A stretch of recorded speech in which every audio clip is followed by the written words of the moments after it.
Aksi bugil Taufik R. Gani saat membobol kantor pusat Gadai di Jalan Teguh Umar nomor 231, Dauh Puri Kelo, Denpasar Barat akhirnya diungkap Polsek Denpasar Barat.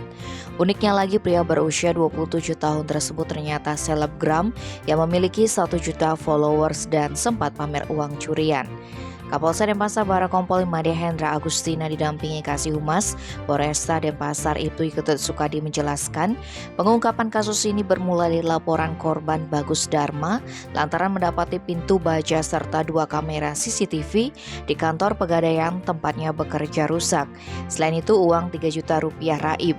Menindaklanjuti laporan tersebut, tim Opsnal Polsek Denpasar melakukan penyelidikan. Berbekal hasil olah TKP, keterangan saksi dan rekaman CCTV yang ada di lokasi, diketahui pelaku memiliki ciri-ciri tato di lengan.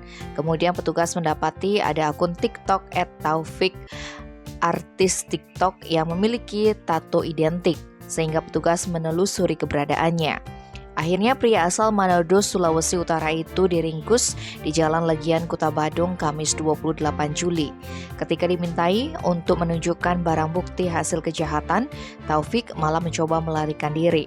Alhasil aparat memberikan tindakan tegas terukur dengan menembak kedua kaki pelaku. Selanjutnya dia dibawa ke Mapolsek Denpasar untuk dimintai keterangan lebih lanjut.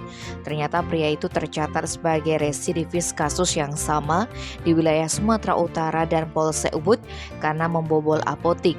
Di Sumatera Utara, pelaku mencuri uang majikannya di tempat kerja dan ditangkap karena memamerkan hasil curian itu melalui akun media sosial Instagram dengan pengikut 1 juta orang. Dia baru bebas pada bulan Juli 2022 setelah ditangkap Polsek Ubud atas kasus yang sama. Adapun alasan pelaku suka telanjang saat mencuri adalah untuk mempermudah gerakannya ketika memasuki ruangan melalui celah sempit. Dia nekat mencuri lantaran akunnya diblokir sehingga tidak punya pemasukan, apalagi sulit mencari pekerjaan akibat statusnya sebagai residivis.